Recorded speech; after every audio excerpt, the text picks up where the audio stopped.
Vamos lá então, queridas professoras da Escola Dominical, nosso projeto de olhar os textos do final de semana. Obviamente que eu já conversei com a Mônica, que é quem vai dar aula nesse final de semana. A nossa programação, ela diz que sábado agora, dia 27, portanto,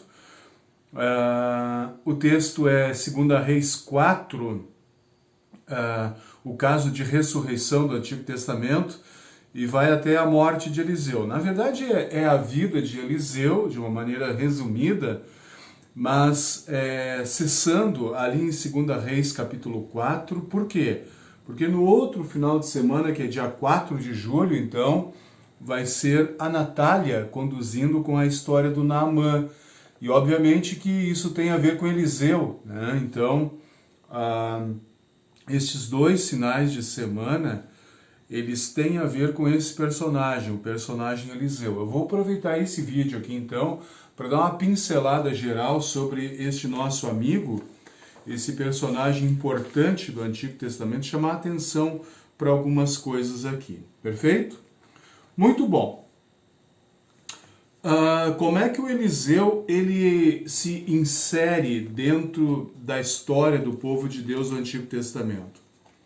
É o próprio Deus quem chama Eliseu. É o próprio Deus que ordena ao Elias, quando ele está escondido lá no Monte Sinai. Você lembra disso da outra leitura, né? 1 Reis, capítulo 19. Lá Deus diz: Elias, volte para sua terra, vá cumprir sua missão, faça isso, faça aquilo e unja Eliseu como o seu sucessor. Então, o chamado de Eliseu é um chamado divino. Eliseu deixa lá a sua família, os seus pais, o seu trabalho na agricultura e vai junto com o profeta Elias, então. Lembram também daquela peculiaridade do profeta Eliseu, quando ele está junto com o profeta Elias, momentos antes de Elias ser levado aos céus numa carruagem de fogo. Eliseu, ele pede, Elias, eu gostaria de receber porção dobrada do teu poder, ou porção dobrada do Espírito, né? Em algumas versões traz assim. E isso acontece. Por quê? Porque a promessa de Elias ou a palavra de Elias é o seguinte: olha, Eliseu, se você me vir subindo aos céus, você vai receber isso. E o texto bíblico, na sequência, diz ali, no capítulo 2, você pode acompanhar, no capítulo 2, no versículo 12, né? Ali diz que, no versículo 11, que Elias foi levado para o céu num redemoinho, final do versículo 11. E no começo do 12 diz assim: Eliseu viu o que aconteceu e gritou, né? E aí segue o texto. Mas ele viu o que aconteceu. Será que ele recebeu essa porção dobrada ou essa bênção que ele havia pedido? Tecnicamente sim, porque tem algo até agora que nós não conversamos sobre Eliseu. É algo sui generis, é algo muito interessante. E isso está diretamente ligado ao caso de ressurreição do filho da mulher sunamita, que nós vamos ver, sim, mas há uma outra situação. Qual é? Convido vocês a olhar lá no capítulo 13, 2 Reis, capítulo 13, é algo bem interessante. O que acontece aqui no capítulo 13? Claro que tem aquelas conjecturas políticas, um foi rei em Israel, outro foi rei em Judá, papá. A partir do versículo 14, me desculpem pelo papá, né? No capítulo 13, versículo 14, a morte de Eliseu. E aí Eliseu vai ser sepultado. Perfeito. Agora, vejam bem. A partir do versículo 20, capítulo 13, versículo 20, olha que coisa que Só tem aqui com Eliseu isso na Bíblia, né? Eu vou ler. Então Eliseu morreu e foi sepultado. Todos os anos, bandos de moabitas costumavam invadir a terra de Israel. Certa vez, alguns israelitas que estavam fazendo um sepultamento viram um desses bandos. Então os israelitas jogaram o defunto na sepultura de Eliseu e fugiram. Assim que o corpo tocou nos ossos de Eliseu, o homem ficou vivo de novo e se levantou. Que coisa grandiosa! Na morte, a vida. Na morte de Eliseu, algo morto de Eliseu, que é capaz de gerar a vida. Isso aqui não tem a ver com a história em si, né? Mas para o nosso aprendizado, nossa leitura, lembram lá da morte de Jesus? Quando Jesus, na hora nona, morreu lá na cruz do Calvário, nos arredores de Jerusalém, diz o texto bíblico que a cortina do véu se abriu de cima a baixo, terremoto, tremor de terras. Que mais? Escuridão, né? Plena, 3 horas da tarde, o céu escureceu. E em determinado momento diz assim: túmulos se abriram, mortos ressuscitaram. Mesma situação, na morte acontecendo a vida. E essa situação ela é própria, ela só acontece aqui com o nosso amigo Eliseu. Tá?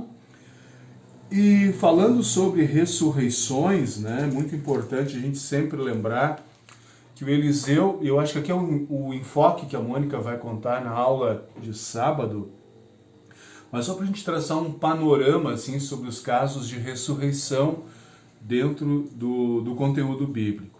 Nós já vimos, e foi muito bem lido isso, né, lá em 1 Reis, quando Elias ele proporciona a ressurreição do filho da viúva de Sarepta, né? Vejam, é o filho de uma viúva. Ok, 1 Reis, Elias realizando essa ressurreição. Aqui com Eliseu, não é o filho de uma viúva, não vamos nos confundir. O Eliseu, ele ressuscita o filho de uma mulher casada lá com seu marido, né? De uma região chamada Sunem. Então, daí vem o nome Sunamita, né? O filho, a ressurreição do filho da mulher Sunamita. Além disso, nós vamos encontrar agora, isso é só no Antigo Testamento, só esses 2 casos. No Novo Testamento nós vamos encontrar Jesus ressuscitando quem? A filha de Jairo, lembram? O Lázaro, ali naqueles dias que antecedeu a prisão e morte de Jesus, a filha de Jairo, Lázaro, o filho da viúva de Naim, né? O filho da viúva de Naim. Essas 3 situações que envolvem Jesus. 2 do Antigo, essas 3 de Jesus, e nós vamos ter mais 2 situações de ressurreição no Novo Testamento. Uma envolve Pedro. Pedro ele vai ressuscitar aquela mulher, né, aquela líder lá de Atos 9, a Dorcas, né? Pedro realiza essa ressurreição. E depois o Paulo, lá em Atos 20, o Paulo, que a lenda diz que era um péssimo pregador, um ótimo escritor, mas um péssimo pregador. Tanto é que o Paulo estava pregando de noite, o rapaz pegou no sono, né, o tal de Eutico, Atos 20 é o texto, e o Eutico vai cair ele estava escorado talvez no parapeito da casa onde Paulo estava dirigindo o culto, pegou no sono, caiu, morreu, e aí Paulo desce e realiza a ressurreição. Então, Elias e Eliseu no Antigo Testamento, as 3 de Jesus, que eu citei há pouco, né? E agora também essas 2 situações que envolvem o Pedro e o Paulo, né? O Pedro e o Paulo lá no livro de Atos. Tá? Fora isso, nós temos então, lá com Jesus, quando ele morre, os túmulos se abrem e mortos ressuscitam, não dá para especificar quantos, né? E também essa questão do falecido aqui, de 2 Reis, capítulo 13, quando ocorre o toque do defunto com os ossos do Eliseu, e o rapaz também, o homem também ressuscita. Tá? Fora isso, gente, duas situações interessantes que também têm a ver com o que a gente está conversando. Dois nomes importantes, né? O Elias e o Enoque. Enoque é lá em Gênesis, lá no começo, levado vivo aos céus. E o Elias, no texto anterior, levado na carruagem de fogo, no redemoinho, os dois que não passaram pela morte física, a morte que nós podemos chamar de normal, né, para todos os seres humanos. Tá? Muito bem. Eliseu. O Eliseu, ele tem algo bastante peculiar na sua caminhada, na sua jornada. Ele é um livro, é uma vida cheia de pequenas histórias, né? Então são pequenos acontecimentos que compõem o todo da vida de Eliseu. Eliseu, ele difere um pouco do Elias. O Elias, ele teve aquela bronca com Acabe, com a Jezabel, o combate ao deus Baal, né? Já o Eliseu, ele não vai ter tanto essa função específica de um problema, né? Ele vai resolver várias situações, ele vai agir, ele vai trabalhar em várias direções, e esse então é o profeta Eliseu. No capítulo 2, versículo 19, nós vamos ver a água purificada por Eliseu. E aqui gostaria que vocês cuidassem, né? Cuidassem, bem interessante. Por quê? Porque no capítulo 2, versículo 20, o Eliseu vai dizer assim: bota um pouquinho de sal num prato e tragam para mim. E depois no 21 botou o sal na água e a água vai ficar boa, né? Já reparou naquele programa de televisão que usa o sal e a água para espantar olho gordo, perseguição e coisas do gênero? Olha só, é daqui, ó. É daqui desse texto que está a raiz desse negócio, né? Capítulo 3, bastante bacana também, a guerra do Jorão. Quem é o Jorão? Capítulo 3, versículo 1, é o filho do Acabe. Ruim que nem o pai. Não tanto, mas ruim também.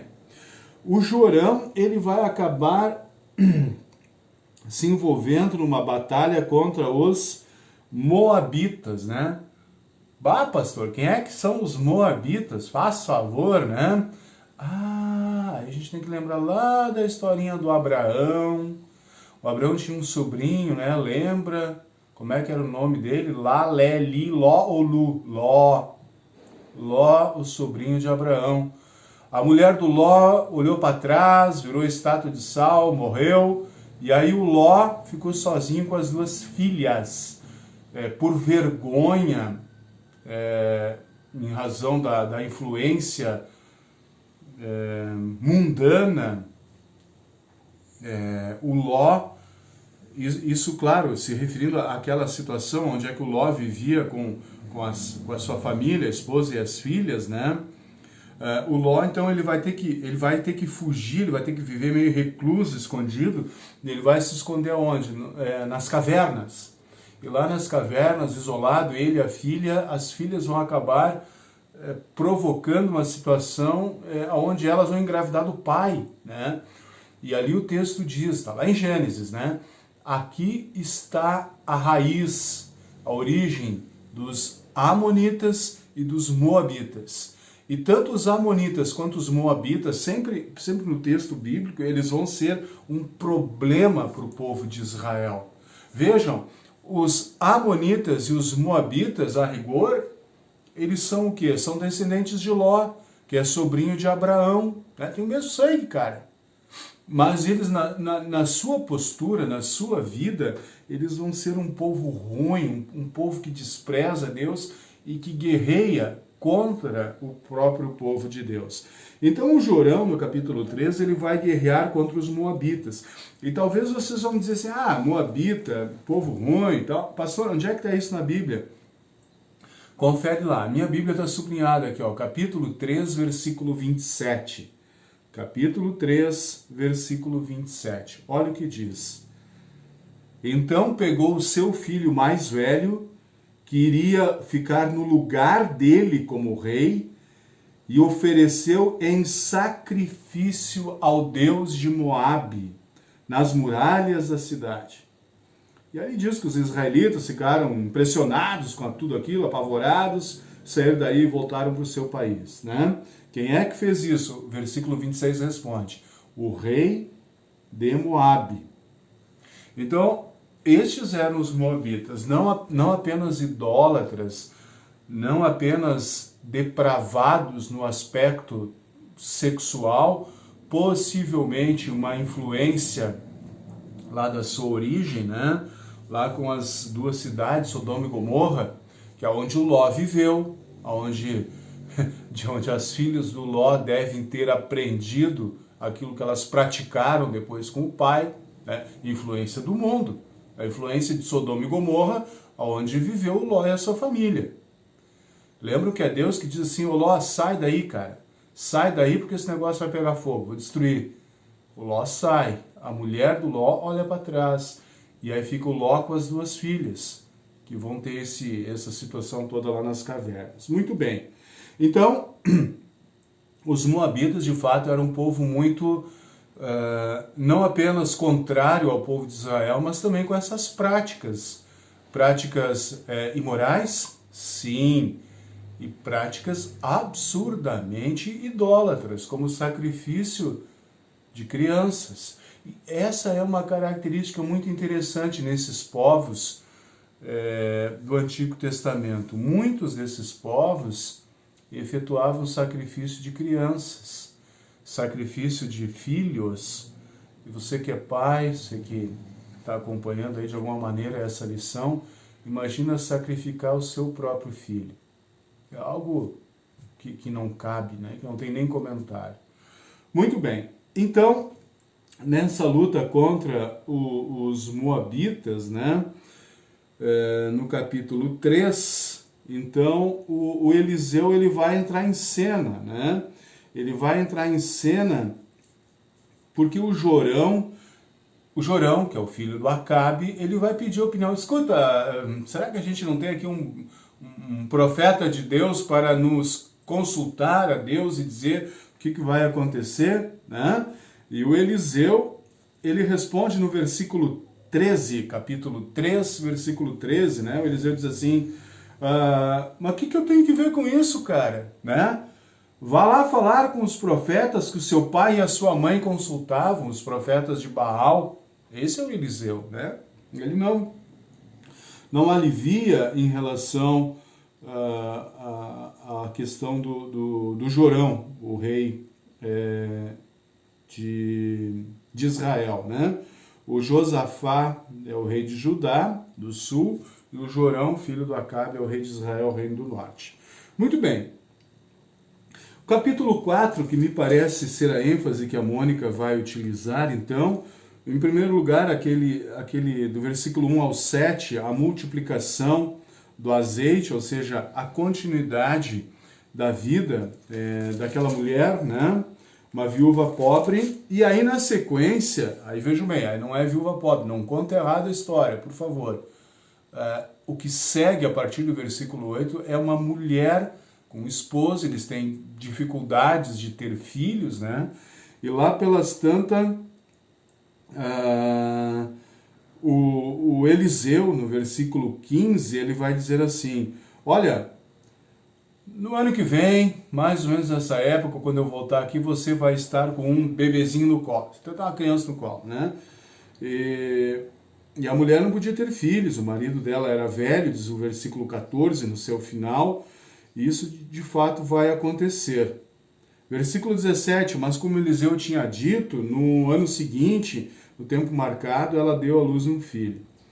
E alguns anos depois, não diz precisamente quantos anos, mas essa criança ela vai morrer. Que coisa, né? Essa criança que foi tão aguardada, tão esperada por essa mãe, por esse pai. E, aliás, essa mulher sunamita era alguém que ajudou no ministério de Eliseu.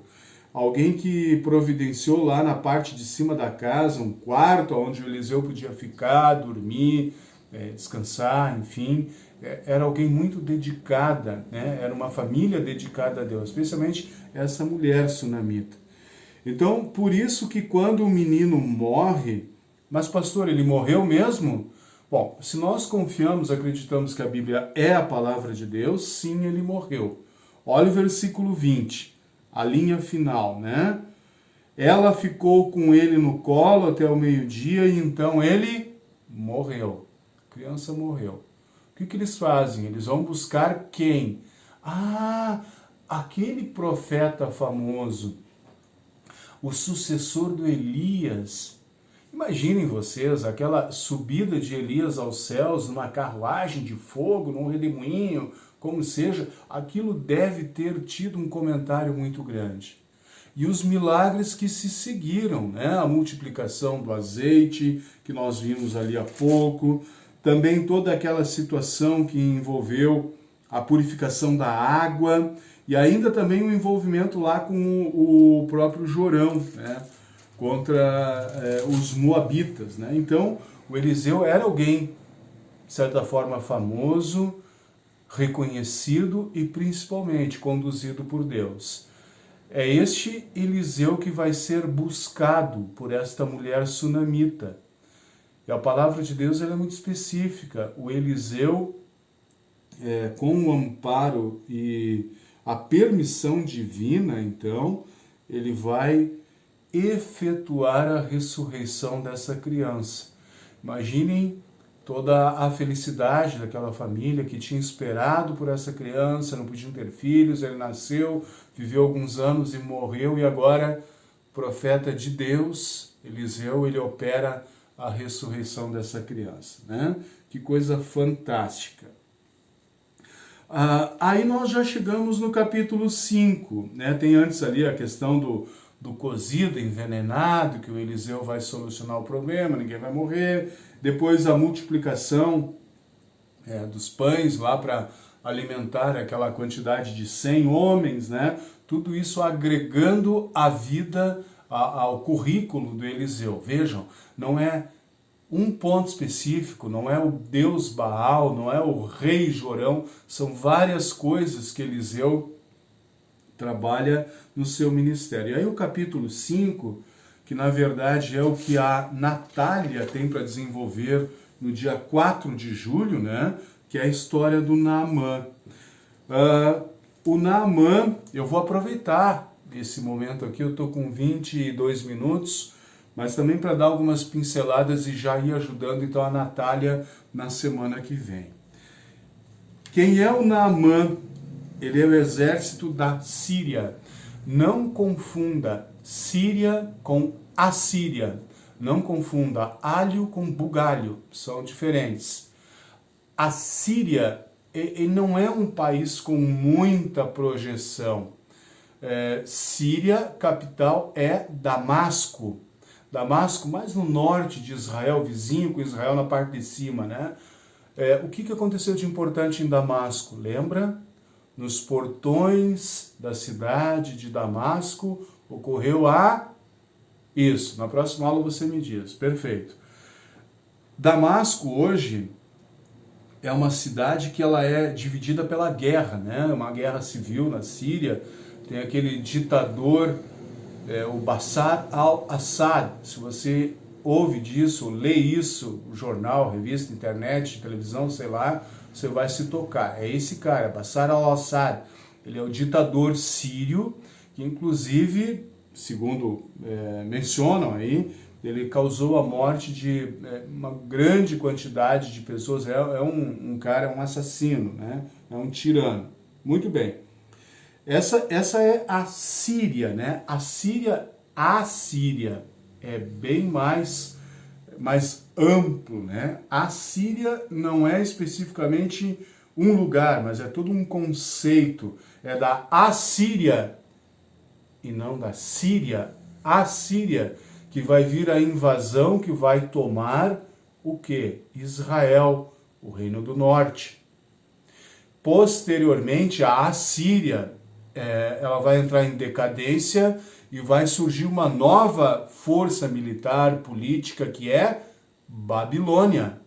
A Babilônia, ela vai absorver o Império Assírio, a Babilônia vai detonar com o reino de Judá, o reino do sul. Israel já tinha ido para o brejo, ainda ficava Judá, o templo, Jerusalém, enfim, e posteriormente a Babilônia também vai guerrear com o sul, que é o Egito.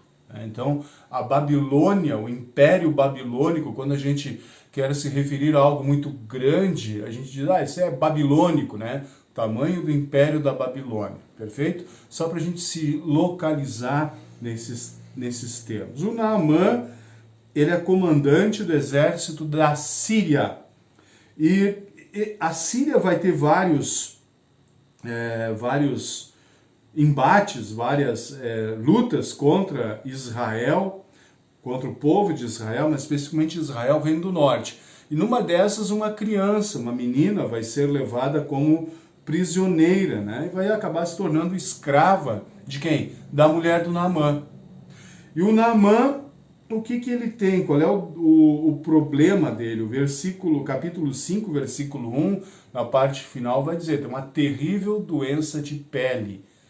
Que doença é essa? A Bíblia não diz. Pode ter sido lepra? Pode, né? Pouco provável, porque a lepra, ela era infecto-contagiosa, ou seja, passava de uma pessoa para outra, né? Muitos comentaristas vão dizer que é lepra. Eu tenho minhas dúvidas, porque a lepra, aquele que era leproso, normalmente ele vivia isolado, afastado, né? O Naamã não, ele tinha uma doença de pele, mas ele não vivia isolado, ele estava junto, comandando o seu exército ali. Então a cura vai acontecer através do testemunho dessa menina. Tá, Natália? Que coisa bacana, uma jovenzinha, uma mocinha que foi raptada pelo exército da Síria, levado para Damasco, a capital, não sei, e essa criança, essa jovem, que provavelmente deve ter sido órfão, provavelmente o pai e a mãe mortos em batalha e tal, e o exército ficou com essa criança. Ela vai para a Síria, ser levada lá, vai ser conduzida como escrava da mulher do Naamã. E é essa jovem, fiel aos seus conceitos, a sua promessa bíblica, ela vai dizer, olha, eu conheço um cara lá na minha região, lá no meu país, lá na minha religião, que é forte e poderoso para curar o senhor, seu Naamã. Vai curar esse problema de pele aí. Quem é esse personagem? Eliseu. Ele é o profeta. Agora, interessante também, viu, Natália, que eu já estou trabalhando num segundo enfoque aqui, então, não só a aula da Mônica, mas também dando uma pincelada sobre a aula da Natália, o Naamã, ele vai ficar impressionado, porque o Eliseu vai dizer assim, olha, vai lá, cara, te lava lá no rio Jordão, né? Te lava 7 vezes, né? Versículo 10, Eliseu mandou que um empregado saísse e dissesse a ele que fosse se lavar 7 vezes no rio Jordão, pois assim ficaria completamente curada a sua doença. Aliás, não foi nem o Eliseu que disse, ele mandou um empregado, um servo, falar para o Naamã. E o Naamã disse assim, mas que bobagem, lá na Síria, o meu país, tem rio muito mais bonito, poderoso do que esse riozinho Jordão de vocês aí. Ele até cita ali o nome dos rios, né, no versículo de número... versículo 11, né, lá ele vai falar sobre, aliás, 12, os rios Abana e Farpar. Olha o nome dos rios, né? Não são em Damasco, ó. Não são melhores do que qualquer riozinho aqui da terra de Israel. Mas os empregados eles vão convencer o Naamã a cumprir aquilo que teria sido dito pelo profeta Eliseu. Ô Naamã, não custa nada, vai ali, te lava, pelo menos toma um banho e tal, né? E assim aconteceu. o Naamã ficou curado. E aí vem a grande ênfase dessa lição, que é do dia 4 de julho, tá, Natália? Olha só, versículo de número 15, na parte final, quando o Naamã ele vai dizer: agora eu sei que no mundo inteiro não existe nenhum outro Deus a não ser o Deus de Israel. E aí aceito o meu presente, o papo vai continuar, né?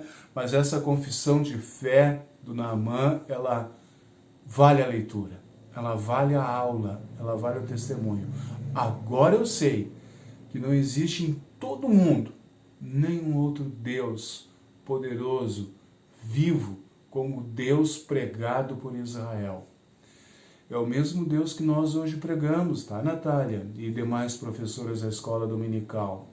É o mesmo Deus triuno que a igreja cristã celebrou alguns finais de semana anteriores, o domingo da Santíssima Trindade, e que nós hoje, como igreja, como crianças, como congregação, continuamos testemunhando. Deus triuno, Deus maravilhoso, que em Jesus nos dá a certeza da ressurreição e da vida eterna. É isso que a gente tem que ensinar, o que a gente tem que falar, e tomemos esse exemplo dessa jovem, uma menina, uma mocinha, que talvez tinha tudo para viver triste, revoltada contra Deus, por que não? Mas ela vai lá, nesse local de trabalho, lá com a mulher do Naamã, ser uma ferramenta muito importante para divulgar o quê? O nome do Senhor Deus Todo-Poderoso, lá entre os sírios, lá na cidade de Damasco, tá bom? Eu desejo a vocês, assim, uma maravilhosa aula, tanto tu, Mônica, a gente já conversou, eu sei, né? E até por isso que eu, assim, protelei um pouco fazer essa gravação aqui, mas especialmente também você, Natália, que vai conduzir a aula da semana que vem, as demais professoras que estão acompanhando, eu recomendo, procurem sempre assistir esses pequenos vídeos, aqui são momentos em que a gente sempre aprende alguma coisa, né? Sempre lembra de alguma coisa, sempre sabe de alguma coisa a mais, tá bom? Qualquer comentário, qualquer dúvida, qualquer pergunta, por favor, mantenha um contato comigo, via WhatsApp, evidentemente, tá bom? Grande abraço, bom trabalho para vocês.